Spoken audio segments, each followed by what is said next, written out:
And in order to really, truly, authentically create a stepfamily life that's in integrity with everyone who's a part of it, your partner, your stepkids, their other parent, your kids' other parent, I'm offering you a new perspective, a new question to ask yourself, a new way to look at asking yourself questions.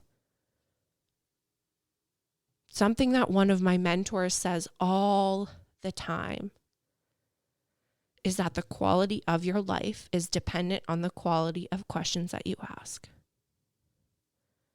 And so asking questions like, how can you blend your stepfamily? That's a bad question. I'm just going to be frank with you. It's a bad question. And it's probably going to get you a similarly bad quality of life. It's not the right question to be asking. So instead of asking the question, how can you blur the lines enough in your stepfamily so that it feels like a normal family? Or how can you pretend your spouse didn't have an entire life before you? I want to invite you to start asking questions like, where would you take your life if you knew you could not fail? I get it. As a stepmom, mom, and entrepreneur, sometimes it can feel like what everyone else expects of you versus what you dream about for yourself are on opposite ends of the spectrum. As a woman, you're taught from a very young age what society thinks you're worth based on how you look, how you behave, and how much money you're allowed to bring in. But I'm here to show you that you can be the woman who has it all, and not just on the outside. I'm Brittany Lynch, and you are the queen of your castle. Hello. Welcome to another episode of the Queen of Your Castle podcast. I am your host, Brittany Lynch, and I am wishing my Canadian and American friends a happy long weekend. I hope you enjoyed your long weekend. For us here in Canada Day, the holiday that in Canada Day, that's not what I meant. What I was trying to say was for us here in Canada, the holiday that we just celebrated was called Family Day, which is super sweet in theory. And also at the same time, I know that it was probably kind of triggering for 50% of families out there. Because how many times as a stepmom did I feel like I didn't actually belong to a family? I felt like it was my husband and his son versus me. And I was actually thinking about this just a couple nights ago about the way that I used to define my family. Like if somebody were to ask me, if I were to meet a stranger and they were to ask me like who my family consisted of back 6-7 years ago, I would always think of my mom and my sisters as my family.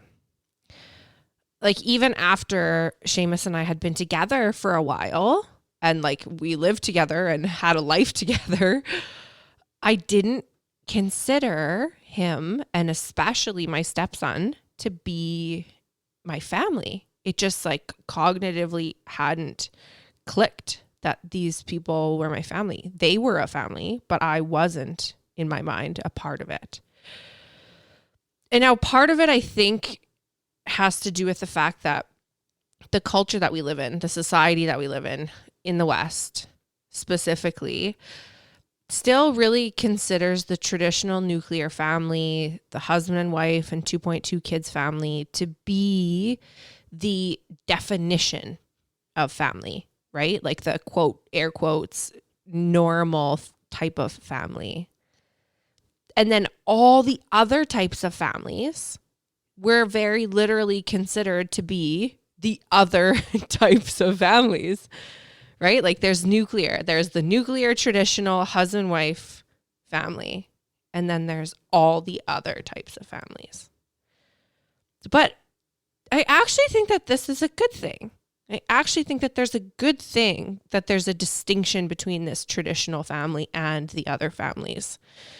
I actually think it's a good thing that our culture has such a narrow definition of family, normal family, traditional family.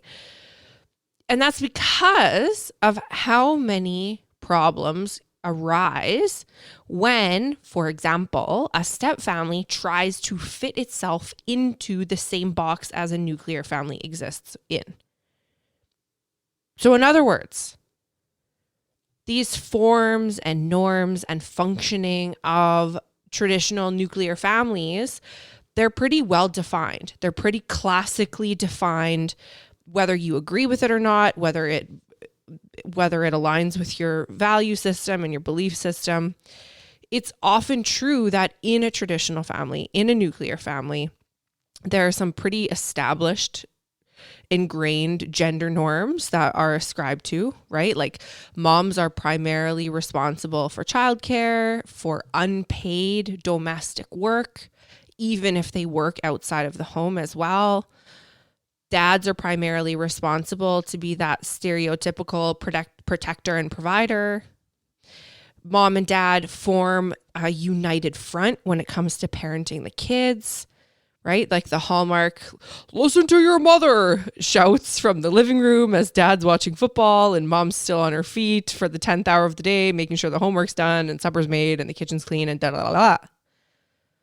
So like I said, whether or not you agree with it, whether or not you agree with the way that this traditional family structure has been set up, this is what we would consider to be the traditional family. Yeah?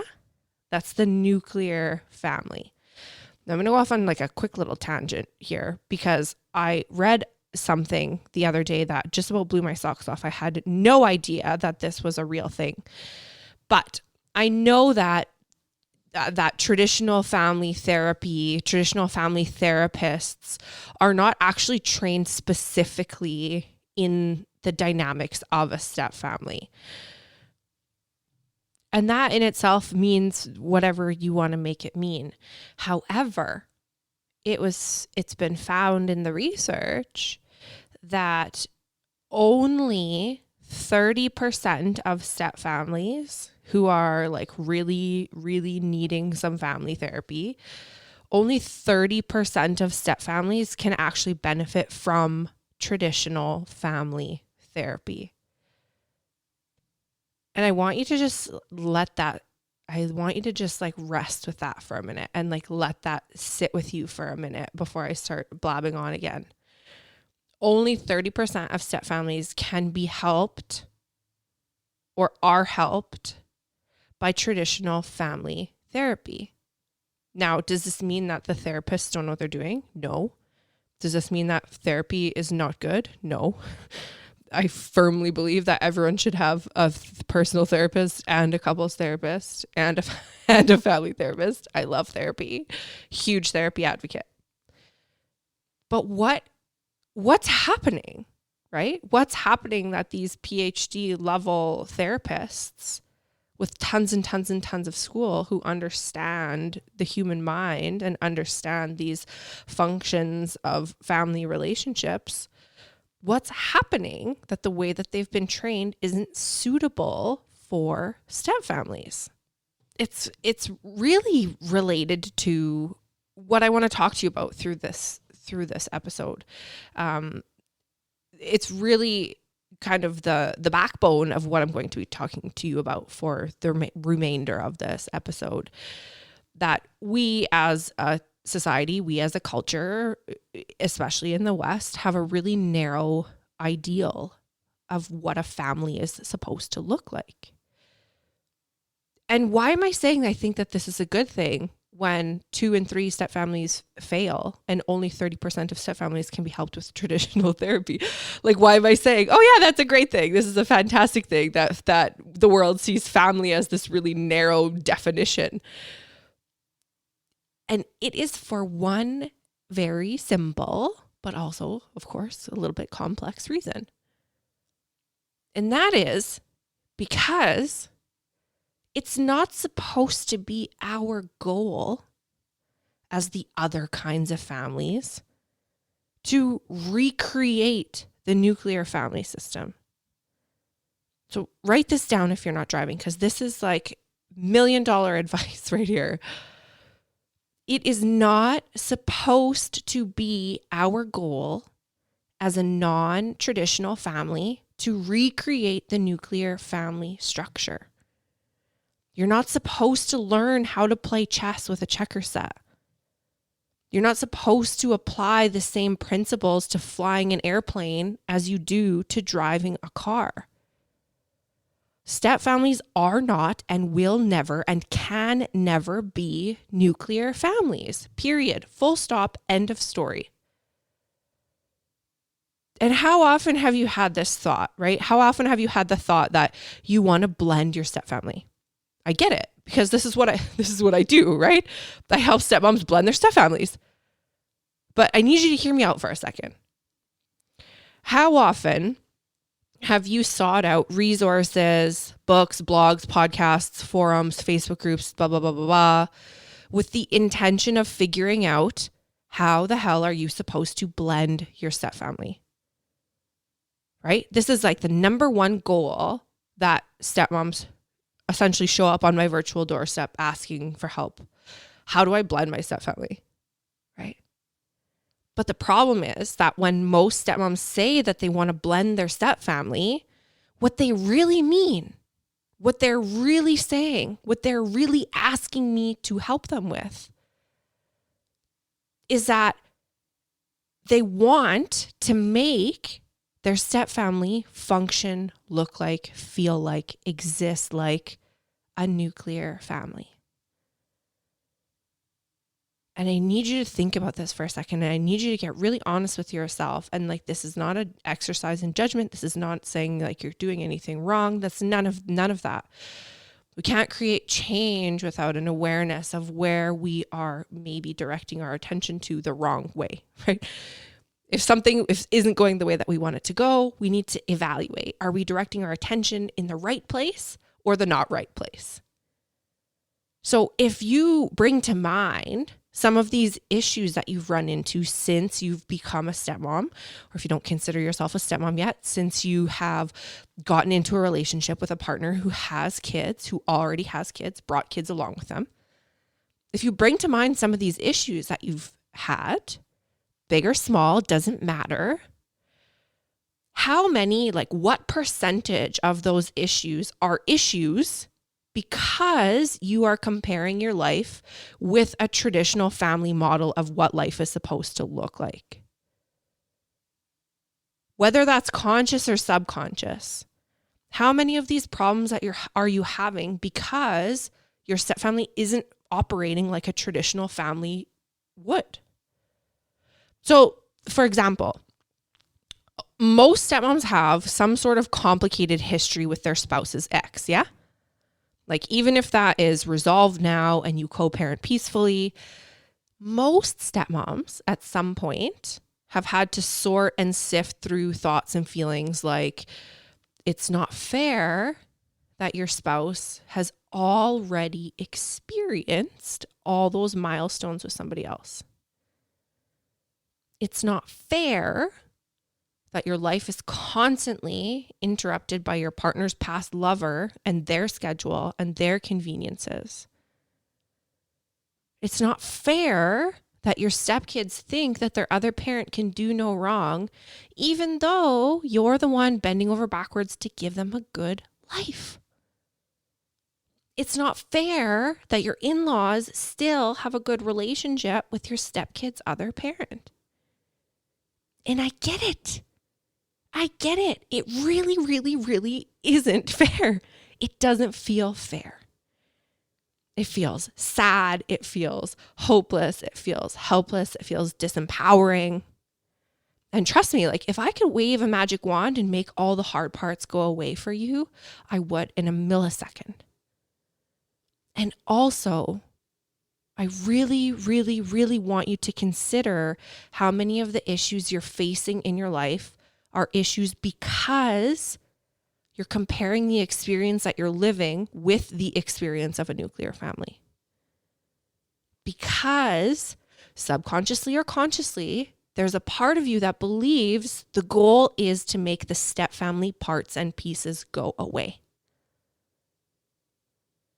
Saying that you wish your spouse hadn't already lived an entire life with another person is basically the same thing as saying you wish you were in a nuclear family with your spouse.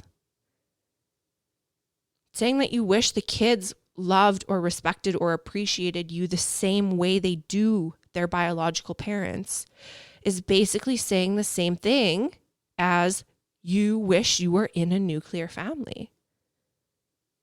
I'm not saying don't love the kids. I'm not saying don't respect the kids. I'm not saying don't appreciate the kids, and vice versa. However, this container of the relationship between you and your stepkids cannot and will not ever look like a biological relationship, because it's not. And in order to really, truly, authentically create a stepfamily life that's in integrity with everyone who's a part of it, your partner, your stepkids, their other parent, your kids' other parent, I'm offering you a new perspective, a new question to ask yourself, a new way to look at asking yourself questions. Something that one of my mentors says all the time is that the quality of your life is dependent on the quality of questions that you ask. And so asking questions like, how can you blend your stepfamily? That's a bad question. I'm just going to be frank with you. It's a bad question. And it's probably going to get you a similarly bad quality of life. It's not the right question to be asking. So instead of asking the question, how can you blur the lines enough in your stepfamily so that it feels like a normal family? Or how can you pretend your spouse didn't have an entire life before you?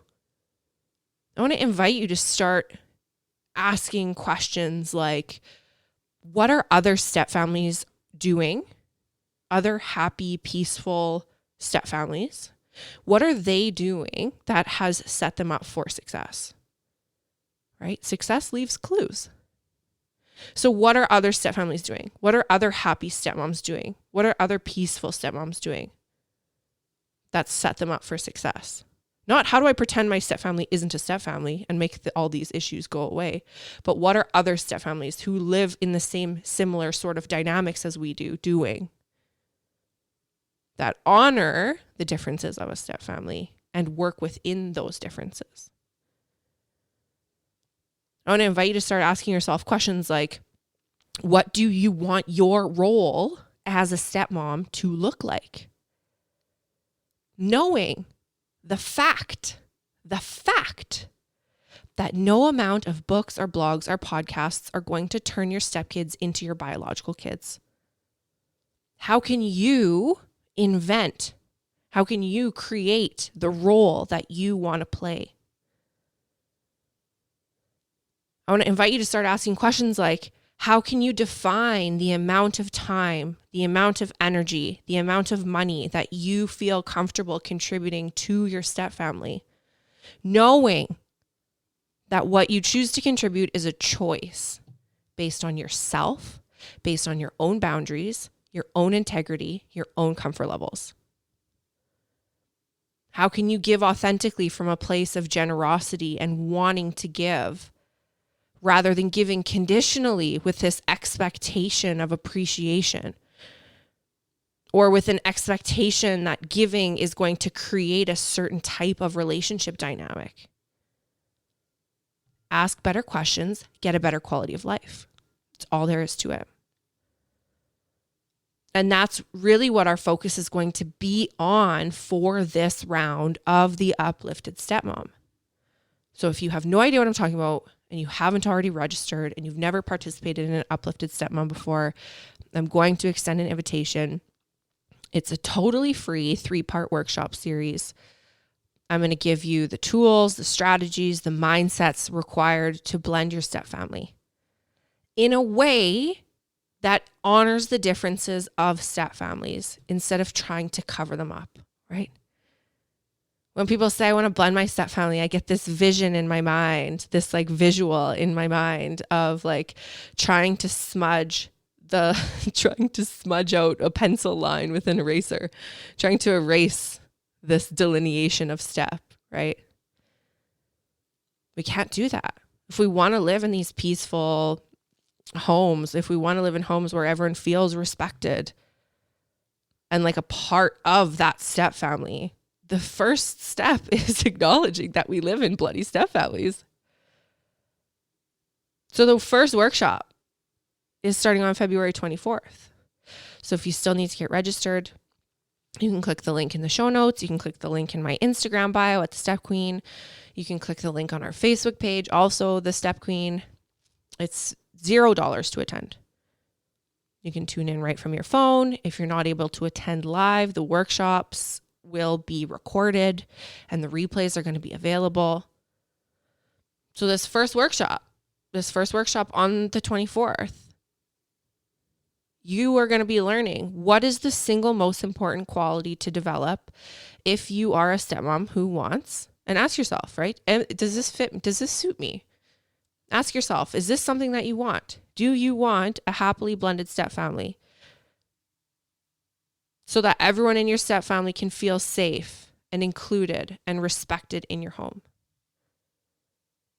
Do you want, as a stepmom, do you want more personal fulfillment so that you can feel confident that you are authentically aligned with your purpose and your passions? As a stepmom, do you want more connected, more intimate relationships so that you can feel secure and certain and cherished by the people who you love the most? If you do, click on the links, like I said, in the show notes or the link in my bio and Instagram at the Step Queen or on the Facebook page at the Step Queen and get registered. I only run this event for free twice a year. The workshops are only available for a couple of weeks before they get removed. And if you don't jump in while it's free during these little twice a year periods, you've got to pay $1,000 for them. So make sure that you jump in now. And they are worth way more than $1,000 with all of the transformation that you can have inside. So go ahead and get registered. And yeah, I'm excited to see you in there. Now, I know that I'm gonna circle back here because I know that I kind of started off on this tangent about why it's a good thing that the traditional narrow family has such a narrow definition, right? It seems like something like not intuitively that I would say. It seems like something I wouldn't celebrate as having this really narrow definition of what makes a traditional family or like a normal family, right?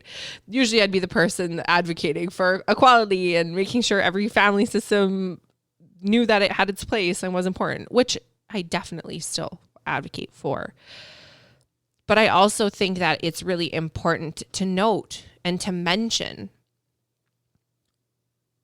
that if you are listening to this podcast, there's a pretty good chance that you are listening to this podcast because you exist in a family that falls outside of this really narrowly defined version of normal family.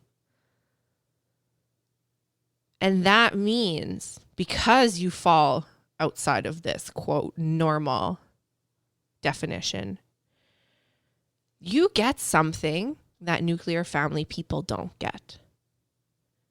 You get an opportunity to define and dream into a life that hasn't already been predetermined for you. People who end up in nuclear families really default into these really traditional roles, right? Whether it's fulfilling or not. But step families, on the other hand, step families get to be one of the most amazing and dynamic and actually stable and loving types of family systems that there can be.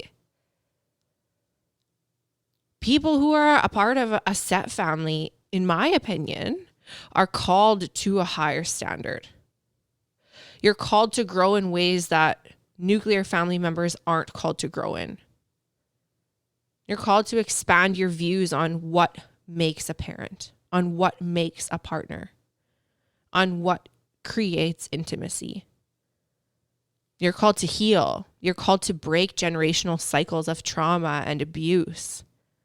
You're called to leave this world better than it was when we came into it. And so, yeah, our families don't look the same.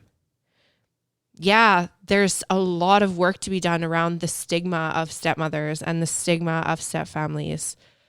I'm fully and completely aware of how much work there is to do around the stigma that surrounds our types of families and the stigma that surrounds stepmoms as a whole. And the way that we're going to do that, the way that we're going to change the stigma, the way that we are going to say, actually, stepfamilies are effing awesome, the way that we're going to say, actually, stepmothers only turn out to be wicked when they're unsupported and unheard and invalidated, and when they're carrying generational trauma with them. And we are here to raise that up instead of shaming people for things that are completely outside of their control. We are here to hold that. We are here to raise that. We are here to break these cycles. Because never in a million years is saying to somebody, you're a wicked old biatch, going to get that person to, you know what? Actually, you're right. I am a wicked old biatch. Maybe I should try to be nicer. No. This isn't how we create change. This isn't how we break stigmas. This isn't how we raise the collective name of stepmothers, is by chastising and criticizing and blaming and shaming other women for struggling. We're given a lot of bad information all the time. We're fed a lot of bad information a lot of the time. And so if you are a stepmom who's struggling right now, I get it. If you are a stepmom who feels completely alone right now, I understand. I've been there. I've worked with hundreds of women who have been there, who have felt like this is the hardest damn job in the whole entire world. And a big part of me believes that you're right. This is the hardest damn job in the whole entire world. And that's why it's been offered to you to take it. That's why it's been extended to you to take it. It takes a really special kind of person to be a stepmom. It takes a really special kind of person to rise to the occasion, to rise to the challenge, to step outside of what society considers to be normal.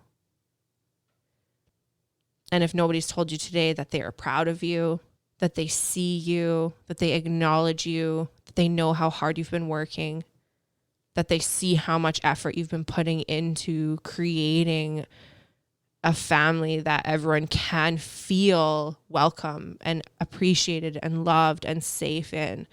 I want you to know that I do. I know you're out there. I know that you are trying so damn bloody hard. And I want you to allow yourself to receive help when it's offered to you. I want you to allow yourself to say, of course, I don't know what I'm doing. No one's ever taught me how to be a stepmom, because they haven't. No one's ever taught you how to be a stepmom. No one's ever taught you how to live in a stepfamily. Most of my clients that I have who have grown up in stepfamilies have a really terrible experience. And so if you did grow up in a stepfamily and your benchmark of being a part of a stepfamily is making sure that yours looks nothing like the one that you grew up in, then you're in the right place and you're doing the right things and you're taking the right steps. And I really hope to see you inside of the Uplifted Challenge and embracing and honoring and celebrating the differences of a stepfamily. We're not the same. We're not the same. And you get to decide what that looks like. You get to decide how not the same you're going to be. You get to decide what type of life is perfect for you. Stepfamilies are creating a life by design. Becoming a stepmother is creating a life by design, by your design. And I have a really hard time thinking of anything that is cooler or more expansive or more freeing or more liberating or more creatively juicy than that. So thanks for being along for the ride. And I'll see you inside the Uplifted Stepmom Challenge. I hope this episode got your wheels turning and showed you just how powerful you are. I would invite you to take 30 seconds and tap subscribe to this podcast. When you subscribe to the podcast, then rest assured you will never miss an episode. And in no time, spinning your wheels will be a thing of the past. Thank you for listening and subscribing. And if you enjoyed this episode, it would mean the absolute world to me if after you subscribed, you jumped on over and left me a 5-star review, and better yet, a written review. I am on a mission to let every mom and stepmom know that you can create the life of your dreams. And I need your help to change the world. The world needs us. Thank you so much for subscribing and leaving me a 5-star review. I will see you next week.